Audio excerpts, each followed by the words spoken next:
ark. Tevat Noach. Hashem told Noach, you have to build an ark. How long took Noach to build the ark? 120 years, perfect. You know, if somebody has a birthday, what do you wish him? 120. 120. If he's at the 120, have a good day. You know? So, okay, good job. So Noach was building an ark for 120 years. Why so? Why is Noach building an ark? And what happened over there? The Torah gives you an interesting background. The Torah said that the whole world had sins. They had prohibited relationship, adultery, number one. Number two, immorality. They were stealing from each other. They were cheating on taxes. They were blaming other people for their faults. They didn't take proper responsibility. But the two main reasons why the flood happened, because adultery, inappropriate relationships, and stealing from each other.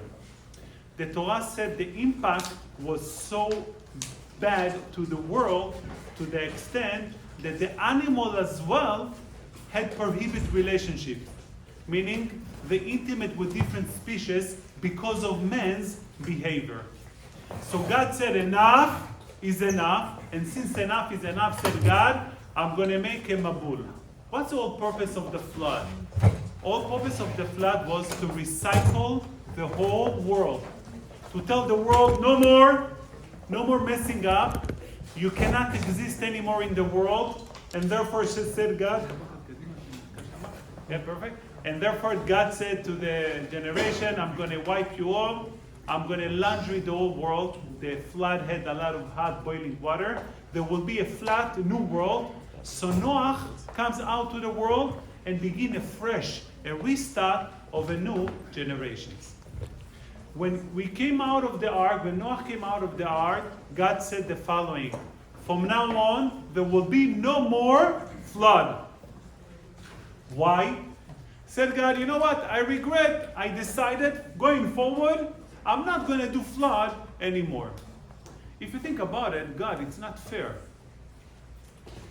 If we did something wrong, the generation of Noah, they did something wrong which deserved a flood. If so, if we are doing flood again, that should be another flood. So what is God is telling us? You know what? Actually, I decided not to do flood anymore. Why not? If you think there is a reason to do flood, if it was a good reason before, if the same reason come up again, you should make flood again. But if God making a new decision, from now on no flood. If you're telling us from now on no flood, why did you wipe the whole world? Why did you kill so many people? If you think that the world can continue without flood, what's changed into the world? We know in Judaism, if you see a beautiful sign in the sky, a rainbow, what rainbow means? It's a promise that I'll never use the Not gay. Means what? Huh? Yeah. Means something is wrong. What's wrong? Remind us, a rainbow reminds us that Hashem is about to do a flood in the world. So when God said, whenever I'm going to think there is a need to do flood in the world, I'm going to turn on the signal, the amber, the emergency light. There is a rainbow. Now you know God was supposed to do flood. So we got to improve our action, we got to behave, and we must act better. I do want to ask God, if you want to give us a warning that something is wrong, such a beautiful rainbow is not the way to understand something is wrong. What do you expect, God? If you see something nice, everybody, look, beautiful, rainbow. The halacha said you're not supposed to stare at the rainbow. Yet, that's a sign that God was supposed to give a flood to the world. If you want God, make a very cloudy day, dark, thunders, and that should be a sign for, I'm about to give a flood, but I don't want to give it anymore. By making it beautiful colors for God to hint us, to let us know that He's about to do a flood, doesn't make sense. Really, you know that Adam was officially vegetarian, but one day, actually 3 hours, he was carnivory. He was eating only meat. When God created the world, he told Adam, you can eat meat. But since Adam was eating meat at the beginning Adam ate meat, and then we know he ate from the tree. When he ate from the tree, God told him, no more. Get out, no more in Gan Eden, and no more meat of animals. He was eating like a girl, vegetables and salad, Caesar salad, for 1800 years. Humans weren't allowed to eat meat. After 1800 years, there was a certain time that God permitted to eat meat. You know when? Right after the flood. Right after God made the flood, Noah came out of the ark. The first thing he did in the ark, he brought korban to Hashem. What's korban? Sacrifice offering. So he took korban and he burned it for Hashem. God smelled the smell of the korban, and God said, you know what? Guys, from now on, I promise you, I'm so proud. Noah, he brought me. He smelled the korban, the smoke of the barbecue, by ribeye. He did some good for Hashem. And therefore God said, from now on, you are allowed to eat animals. And from now on, God said, this is when he promised, no more flood. There will be 4 seasons during the year. People are going to work day and night. I'm changing the creation.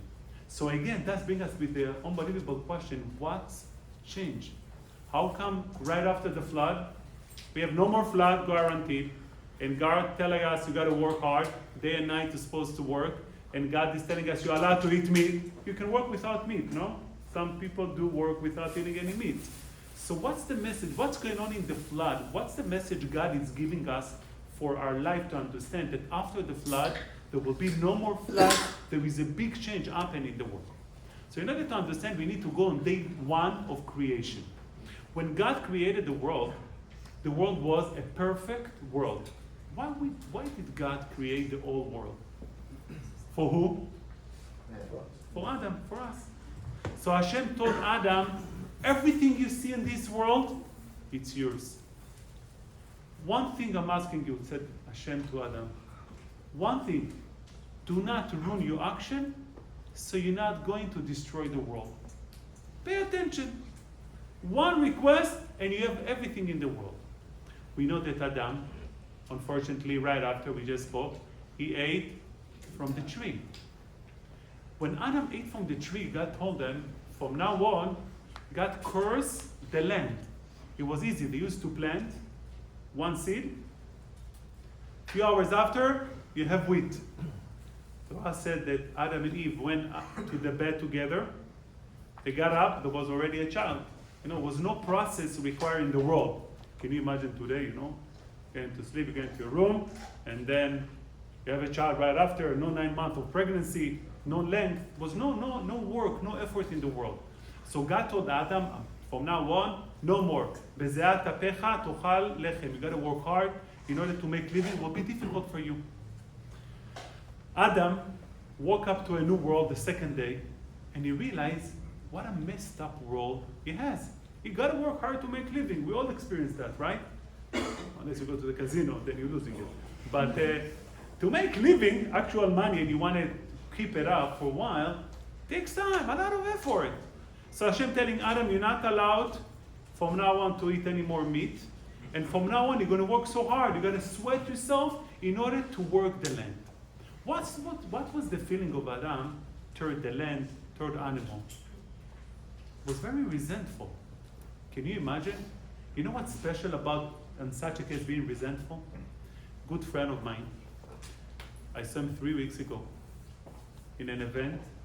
He's a very happy guy. Also very heavy, always energy, happy. And I'm like, he's like, looks very down. Like, what happened? He's a doctor. Doc, what happened? He said, don't ask. So if somebody telling you don't ask, he wants you to ask, right? Don't ask. I said, look, come on, what happened? No, whatever. No, what happened? He said, let me tell you what happened. He said, I got a call. He said, I'm banking with Chase. I got a call. Hi, this is Chase Bank. We want to verify transaction on your credit card. We want to make sure it's you. He said, sure, no problem. So we're going to send you one-time code to verify you. You received the code to be verified. Okay, did you do this and this transaction? No. Did you do the other transaction? 4 transactions, he said, I didn't do. He said, okay, now we need to replace your card. So you're gonna get again one-time code to your phone, read it out to us, so we can give you a new credit card. You say, sure, no problem. 10 minutes after he goes into his bank account, he realized it was fraud. The first phone call, they gave him a code. You know those codes, do not share? He didn't read, he read only the number. We all do that, right? He read the number. So the first code, he gave the number to get his online access. The second code was the number for the wire transfer. They transfer all of his money out of his account. Nigmar. Now, nothing. He said he's 65 years old. He said, I borrowed from my mother, 88 years old, money to pay for food. Nothing. They empty out the whole account. I texted him, I spoke about that last night, and I texted him to see if he got the money back. They told him 45 days, but the banker told him, don't wait, you're wasting your time, meaning you're not getting your money back. But you know what he told me, the most important? He told me, Rabbi, I'm okay that I lost the money. It happened to people, you know? People do fraud. He said, you know what, I'm not okay? He told me in Hebrew, because kani chamor. He said, because I'm dumb. Why am I giving the code that it said very clear, do not share? And I gave it to him. And second time, do not share, and I'm giving it to him. He said, that drives me crazy. He said, I can tolerate losing money, it's okay. But I am the one who made myself losing this money. He said, that's too much for me, I cannot take it. He couldn't handle it. This is what happened to Adam when he ate from the tree. God basically ruined the whole creation. You gotta work hard, you gotta sweat in order to make living because of stupid move of Adam eating from the tree. So what Adam failed for the third creation? Resentful. This creation, I ruined it. I need to work so hard, I cannot eat meat. When people are resentful to their creation, they don't care about their creation. When you're upset on something, you don't care about it. Therefore, all that generation, up to the generation of Noah, they were sinning, and sin means you impact the whole world. When you guys coming here for Shiur Torah, we can't see it visually, but you impact the whole world. If Chayalim being saved in the north or south of Israel, it's because of you coming to Shiur Torah. What's the urge of people to be better? All of you, why are you coming for Shiur Torah? Because you want to be better and you care about the world. You want a better world. And that you impact the whole world. Every action of you make a big change. But to the opposite, when people don't care about the world, they don't care for it to be ruined. So everybody of that generation were sinning, they're doing averot, adultery, prohibit relationship, and the animals imitate men as well. Meaning they affect the world so bad to the extent they couldn't care less. The whole world will be ruined and we have no problem. God decided to do a flood. But God has a rule. En onshin, ela im ken mazhirin. God doesn't punish unless he warns. God, where is the warning to the old generation? Before you kill everybody, and it says in the Torah, he melted the whole creation. Before you do so, why you don't give any warning? Let us know something is wrong, and we will improve our actions. How come give such a severe punishment without any warning? But look what happened right after. When people don't care about creation, when people don't care about the surrounding, they don't appreciate the surrounding, there is no way to make a change. When people disconnect from, especially their family members, people disconnect from their friends, it's very important, you know. The reason somebody asked me today about the family event, he wanted to escape. And I saw on the flyer, this is Rav Ovadia Yosef, and we talk about him at the end. Also, in memory of Rav Ovadia Yosef. Rav Ovadia Yosef was a man, he didn't waste a minute, a second. I heard today that Rabbi Reuben Elbaz said that when he was young, the son of Rav Ovadia, the new chief rabbi, Rabbi David Yosef, he was 10 years old. And he came in and he asked his father, Abba, what's the time? So he told him, what do you care? Sit and learn. Who cares what's the time? Every second of his time, he was sitting and learning. But when it came to family, He closed the book.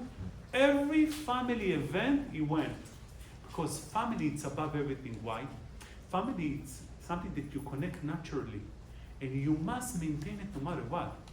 There is no such a thing when a man has, chas v'shalom, fight with family member, that doesn't affect him. Because to have a fight with something that is close to you, part of you, is the biggest tragedy to a person. Therefore, no one should allow themselves to have any fight or not to talk. Look, mother-in-laws, it's coming to argue, that's part of the Jewish tradition. Yet, but there's something beyond that, people can overcome. And they need to be careful. A friend of mine gave to his mother-in-law big box on his wedding. So he's like, what? She was so excited because it was light. So open box, another box, another box. True story, it's crazy guy. Then the last box was, she opened up, she see tissue box. She's like, she told him, what's going on? Why that's my gift? He said, this is the only place you can stuck your nose in. Nowhere else. It was brave, don't do it at home, I'm just telling you a story. That's a story. So mother-in-law is also sometimes, a challenge in life, yet everybody around. Family, it's something, the highest value, that no matter what, you gotta put up with it, you gotta overcome, you gotta move forward. But the world on that time was disconnected from the world. When people have prohibited relationship, they don't care about their wives, they don't care about their children. They don't care about anything. Why is God not giving them any warning? Because it's not gonna help. Change can happen when you relate, when you connect to something.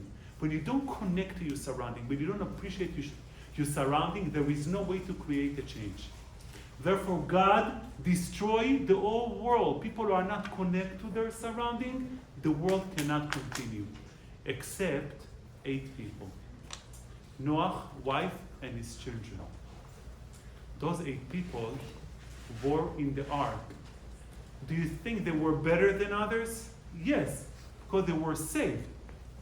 But they live in toxic society that everybody into themselves, they don't care about their surrounding, they don't take pride.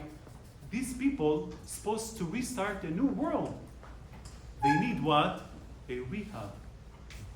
You know what's the name of the rehab they've been through? Teivat Noach. Noach Ark was a rehab for Noach and his children. What was the rehab? In the Teiva, was 3 floors. Bottom floor, garbage. Second floor, animals. Top floor, men. Noah had all of the animals in the world in one Teiva. Like having Pesach program, the Jews all coming to the same place. If you try, you're supposed to satisfy all the Jews, it's almost impossible. I spoke with a waitress once. She said when she used to work on a non-kosher restaurant, and now she works on a kosher. So I asked her, what's the difference between the kosher and the non-kosher? She said there is a big difference. He said in the non-kosher, if the menu said bagel and cream cheese, people point at the menu, this is what they want, and this is what they're getting. He said, Jews, bagel and cream cheese has 17 options. Please take the bagel and scoop out half of it. When you're toasting it, halfway, flip it the other side down. When you smear the cheese, do first layer and then wait 2 seconds for it to absorb. And then a 3rd layer. Jews, when we order stuff, we change the whole menu. It's unbelievable. That's only Jews. Can you certify Jews? I was rabbi once in hotel program. I felt so bad for the guy, for the manager over there. Every Jew has different requests. 1,500 people. Can you imagine to satisfy so many Jews? It's almost like a miracle. One of the miracles in Pesach that 1,500 Jews on the same place and everybody manage and they do well together. So having all of the animals together, I'm sorry for the comparison, together on the Teiva was a similar event. You have to please every animal. The Gemara says that somebody asked one of the children of Noah, somebody asked him, how was it? What was the experience in the Teiva, in the ark? He said, we couldn't sleep. It was 54 days. He said, we couldn't sleep for a minute. He said, feeding so many animals, and each animal has different menu. Eat cockroaches, eat the cockroaches with chocolate. I don't know. Each animal has its own way. Eat worms and eat something else. So he said, he had to feed every animal.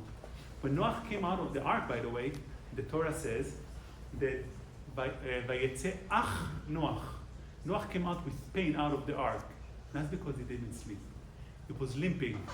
because poor Noah, he was so overwhelmed serving all of the animals. When he came to the lion, he was late to the lion. And if you want to be late, there are two things in the world you shouldn't be late to. Your wife and a lion, right? Because it's dangerous, you know? Was it Noach sleeping when his son When his son walked in on him? That was after. Oh, that wasn't in the Teva? No, that was outside the Teva. So when Noach was in the Teva, by the way, it was a wife told her husband once, she said to him, I want you to show how much you love me. He's like, okay, no problem, I'll show you how much I love you. How do you want me to show it to you? You want me to buy you a piece of jewelry? You want to go out? You want to go out on vacation? You want me to take you a trip? Or just whatever you want, I'll show you that I love you. He says, no, it's not enough for me. I want you really to show me that you love me. Like, okay, should I buy you a new kitchen? I mean, what can I get for you? She told him, you know what, I have an idea for you to show me really that you love me. What? He said, let's go to the zoo. No problem, I'll go with you. He said, no, but I want you to do something in the zoo. What do you want me to do in the zoo? I want you to go to the lion and fight with him. So the stronger you fight with him and you standing strong, I know how much you love me. Like, are you out of your mind? What's wrong with you? I'm gonna go to the zoo, fight with the lion. I can't tell you. Why? You want me to die? I'll die now. What's wrong with you? Going to fight with the lion? Impossible. So she told them, you know what? I have something else. You can show me that you love me. Let me have your phone and let me go through your WhatsApp. He's like, let me ask you a question. How big is the lion?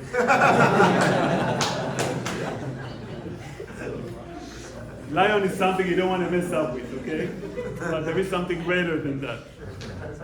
So Noah, poor Noah, going to fight, he's going to the lion, and he's fortunately a little bit late on the breakfast, lunch to the lion, too bad.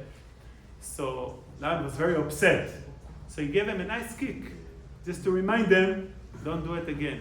So Noah, till the end of the time, and I think forever, he was limping because of the lion. So when Noah came out of the Tova, he was exhausted. He couldn't take it anymore. What an experience. But what Noah felt toward the animals after 54 days serving the animals. What do you feel when you take care of animals? Connection. God did a special rehab for Noah. He put them together for 54 days with all of the animals around them, and now take care of them. Give them love, maintain them, clean the garbage, put it on the bottom floor. God was giving to Noah a special rehab, special connection to the creation.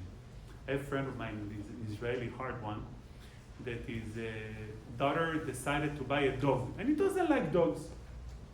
So one time I heard him, he said in the shul to me, don't ask. My daughter got a new dog, he barks so much, I can't take it anymore, I'm going to throw him out to the street. Enough is enough. So I'm like, okay, what's the end of the day? He told me she didn't buy a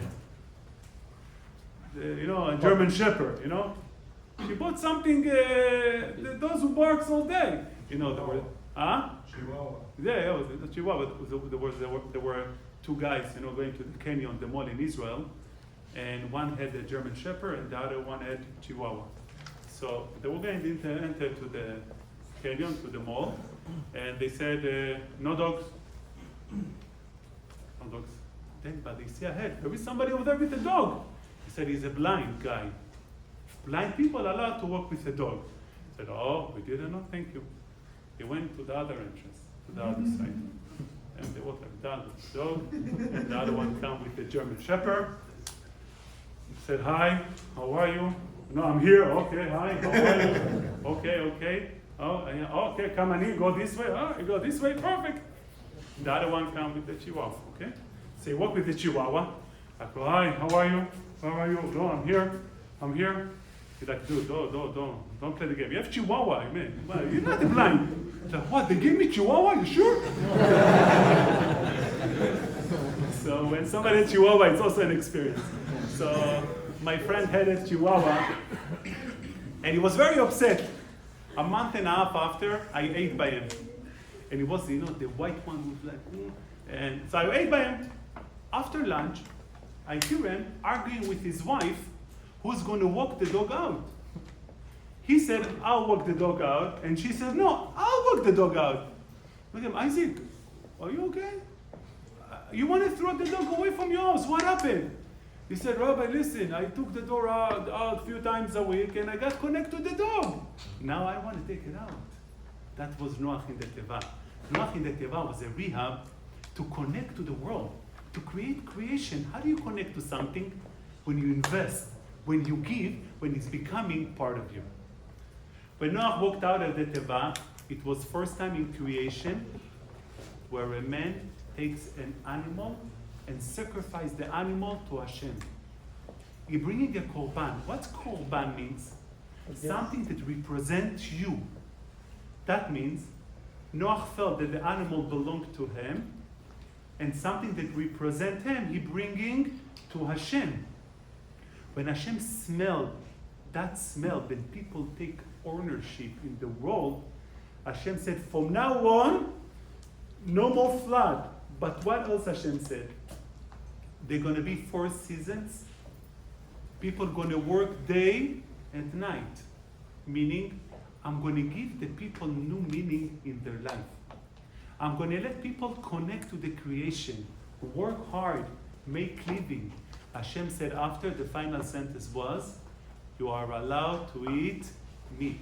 If you connect to the world, you feel the world is yours, you are allowed to eat meat. You don't have to be vegetarian.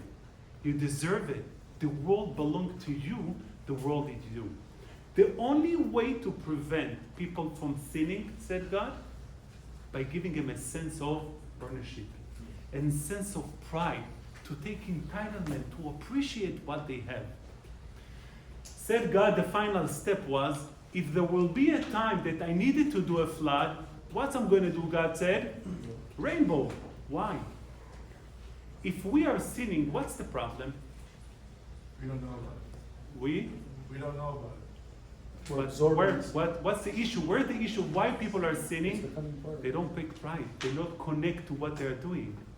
So Hashem giving us a beautiful sign to remind us, people, it's not a sign of a threat. I want to kill you. I want to bring a flood. No.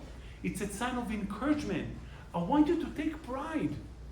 I want you to take responsibility. I want you to appreciate what you have. That's why it's a positive sign. However, gays, for them it's a negative sign, right? Although the pride, because you got to be the real pride out of your world. But God give us a special hint, a special connection, that when you don't take pride, this is where you do mistakes. When you take pride, mistakes are not occurred as much.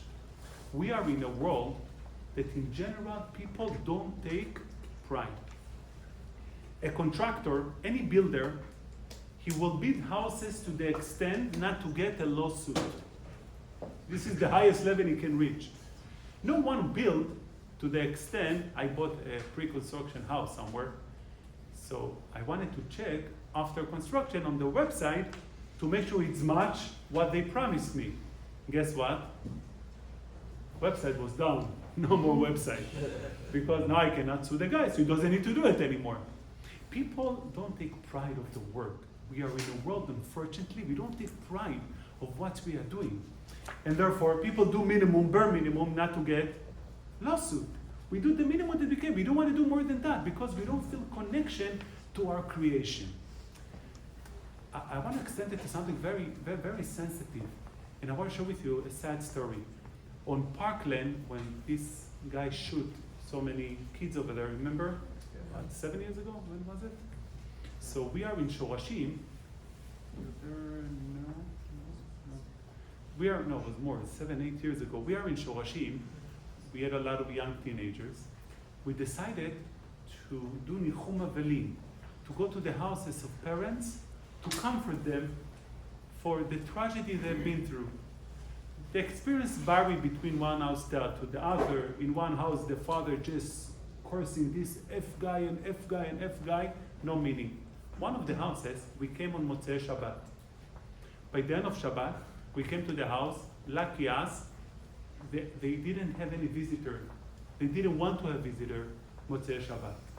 But we came with 15 guys on a van. Told the guys, we're here already. I know they don't want to have visitors, but too bad. Let's do it. So we knock at the door, they open the door, 15 guys, like, oh, what? Said, we came to comfort you. Who are you? We said, no, we have a small shul for teenagers and we want to come. Okay, they said, okay, come on in. So we sat with them. I think it was the best visit for the family because we're young teenagers, similar ages, and we gave the mother and the father a sense that the care was a special event. By the end, I was asking the mom the following request. Can you give all of the boys around one message to take forward in life after you lost your daughter? Can you give them, the boys, a special message? She said yes. Listen to her words. She said, I didn't know my daughter. She used to come in home, take the phone, go to her room. She came down to take some food from the restaurant, the kitchen, and going back to her room. In the morning, she used to leave, going to friends, coming back. I didn't know my daughter. So she told the boys, make sure your parents know you. I want to ask you a question. I didn't ask her. Why do you think she didn't know her daughter? People don't take pride of their kids. People don't take ownership of their kids. Taking ownership of kids, it is a liability. I want you to know. There is a lot of work, a lot of effort to put. One of my good friends he decided he doesn't want to have in his house any electronics for his kids. He wants to have regular, healthy kids. Today is not common, but this is what he wanted to have. So no electronics.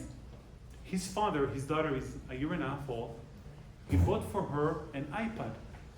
She's like, Abba, why are you buying her an iPad? I don't want it. You know what he told them? What he told them? But how she's going to eat? You realize? He trained his kids that you eat with an iPad. By the way, it's the easiest thing ever. You don't need to feed everything automatically. When you have a Sunday with your family, what do? If you have a movie for 3.5 hours, that's it, you said. Baruch Hashem, we don't have TV in the house. Sunday is like the hardest day ever. Like sometimes I'm like, for the respect to we, the people of the United States of America, but Sunday is a tough day when you need to entertain your kids. Baruch Hashem, I have more than few, and that takes some effort. But the easiest thing is what? To put them in front of a screen. Yalla, enjoy. To your body. You know what? You're driving to Orlando with kids without TV. Half of the road they fight. The second half they fight. Why they didn't fight? But they fight the whole time, back and forth. It's all different nightmares and different experience. But there is a prize. There is a half an hour in between that they have a good time, at least together. I'm saying we don't take pride, especially parents today. We too much attached to our phone, and it's normal. We can't change it. I'm not going to tell the people don't use your phone because you're human beings yet. But we need to take pride of the kids. When you take pride of your kids, understand they are yours. They belong to me. You're going to spend time. This girl, her mother didn't know her, so the mother blamed the girl, obviously, and I don't blame the mom blaming the girl, yet it's a fault of a man. You need to show your child that it's so important for you. I have a friend of mine that his son goes to college once a week. And he told me, my son doesn't leave home to college if me and my wife are not home. Why? He said he wants to say goodbye to us. Like, okay, so tell him goodbye, Use your phone and say goodbye. He said, no, I need to walk him out to say he's going for a week. He said sometimes he's getting late, Uber and stuff, and we stuck with him half an hour outside till we make sure he goes. This is 20 years old guy. So I'm like, are you okay? He said, I can't do that. So why his child doesn't want to go to school until he sees his parents? Because they show him a sense of ownership, sense of pride. We want to walk you out when you go to school. We appreciate you going to school. We give the sense of connection to our surrounding. And it's vice versa, if I might say. Us as children, how much are we connected to our parents? You know, grandparents, all of the teenagers laughing. What's the basic question of a grandma? Hi, how is school? Who cares how is school, you know?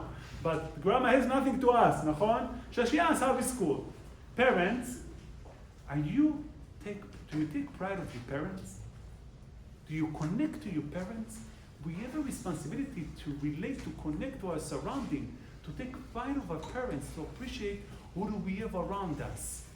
It applies, the most important is in relationship. I was talking to a married couples, all of them between the age of 30 to 45. I told anybody who still stays married should take pride of his marriage. If you kept it for so long, that means you put effort. Take pride of your marriage. You have a friend. Take pride of the relationship. Any relationship that maintained must be taking pride in order to keep maintaining it and bringing it to the next level. There is no relationship in any world that does not deserve maintenance. We have that responsibility to take pride. There is another person that's crucial to take pride for, ourselves. How much we take pride of what we are doing. That's why I start off with Donald Trump. He takes too much. Yet, he takes pride of everything going on in his life. And he lets too many people know, but that is key to develop himself forward. I saw him yesterday. How old is he? 70? 8. What's going on? You know, rallies, 900 rallies he made. So many rallies, and with a garbage truck, you know? Unbelievable. By the way, that's another something to learn from him. Everybody know, yeah? The garbage truck? Mm-hmm. Yeah? Somebody puts you down. What do? Biden said all of his voters are garbage. He used it as the highest, the best tool to promote himself better. Instead of looking down, okay, they call me garbage, let's talk about them back. No, you get a garbage truck. You make a party out of it. You show the world that you're good at it. We cannot fall into nonsense. You know, when Hashem cursed the land, what Hashem told Adam right after? Go work hard. Take advantage even of the courses. Okay, any course, it's a blessing. All of the success of Trump in this election was from the areas that he was supposed to fall. They would try to shoot him, supposed to die, right? Mm-hmm. And he took it as an advantage. You know, to see him, unbelievable. After getting shot, banging his head, he might take another bullet, and putting a fist up. It's unbelievable. You go from the lowest moment, you're about to die, and you take pride of those moments. We need to take pride of our moment. We need to take pride of our surrounding, of every step and stage in our life. That's why it's so important for our own personal life. We need to take pride what we are doing. Usually when those Bezat Hashem of you to be married soon, those who are married, when a wife asking her husband to put a screw in the wall, it's a process of 6 months, you know? First he'll remember, take him a month and a half, and then he think about it, and after you put the screw, he feels like $1 million. Wow! I mean, look at the picture. She works all day making you food and everything, you know. But why do we take pride at home? Because we have our wives around, we have who to show it off, right? We need to show off our pride for ourselves. We need to admire our action on a day-to-day. Only we take pride of who we are, we can escalate, we don't do mistakes. What people do, the all issues of relationship, the all issues that they see between couples, people, friends, because they don't take pride, there is no appreciation. If you appreciate what you're doing, you can make it, you can go forward. You appreciate the world to the next level. I want to conclude with Rav Ovadia Yosef. Who was Rav Ovadia Yosef? I grew next to him when I was a kid. When the Sfaradim they came to Eretz Israel, unfortunately they were treated as a class C. They were all the Sfaradim, you know, they came from Morocco, darker skin, I'm sorry about that, but it is what it is. And you go to Israel with the white European guys. None of them came with a profession. What's called falahim, you know, they were working, doing stuff. Everybody went down. When I was a student, I wanted to accept to a middle school. They wouldn't accept me because I'm Sephardi. So in the religious society, there was a lot of differences. The Rav Ovadia did a revolution among the whole Sephardi world. He brought the pride of the Sephardim. He used to talk all of his speeches where we came from. What's our background? Who was the Rambam, the great Maimonides? Who was the Ritva? Great people do carry Shulchan Aruch, Bet Yosef. He elevate people by letting them know who they are so they can take pride. That's how Ovadia changed the whole world of the Torah. Torah, it's about taking pride of what you're doing. Anybody who learns Torah, he's learning the infinite way of thinking of God.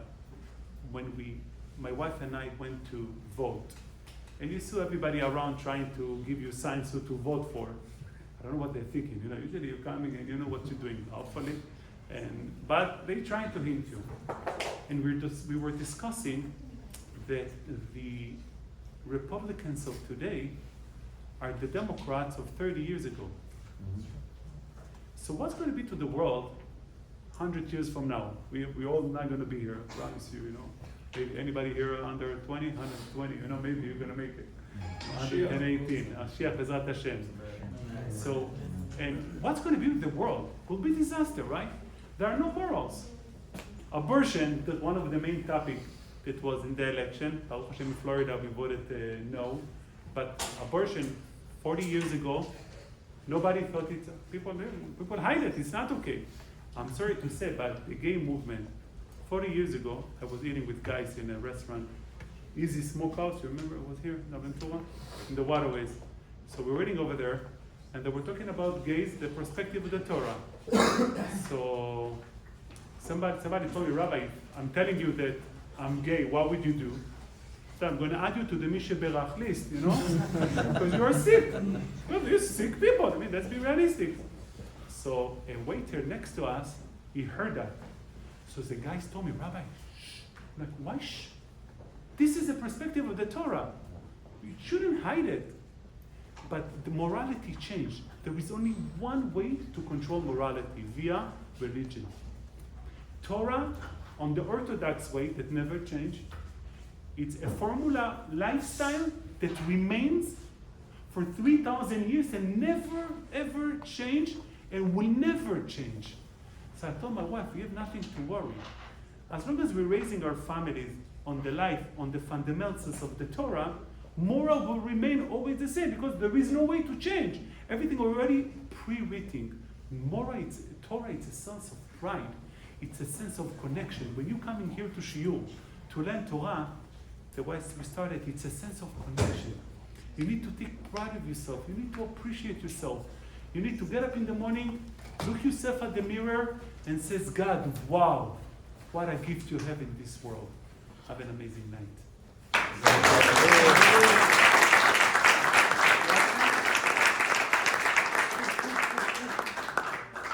Questions? You said every curse is a blessing, right? Of course. That's exactly right. Every curse is a blessing. I tell you why. Because blessing is the natural way the world is running. Curse, it's handcrafted by God what you need. The highest level of love, it's a curse. It's the thing that will elevate you the highest. Right, because God made it special for you. Because God made the world with full of blessings. I didn't know.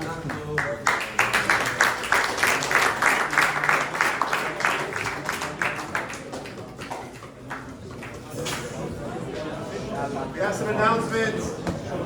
Guys, we're doing Arvit in 5 minutes. And if anybody didn't get tzitzit last week, we have tzitzit up front.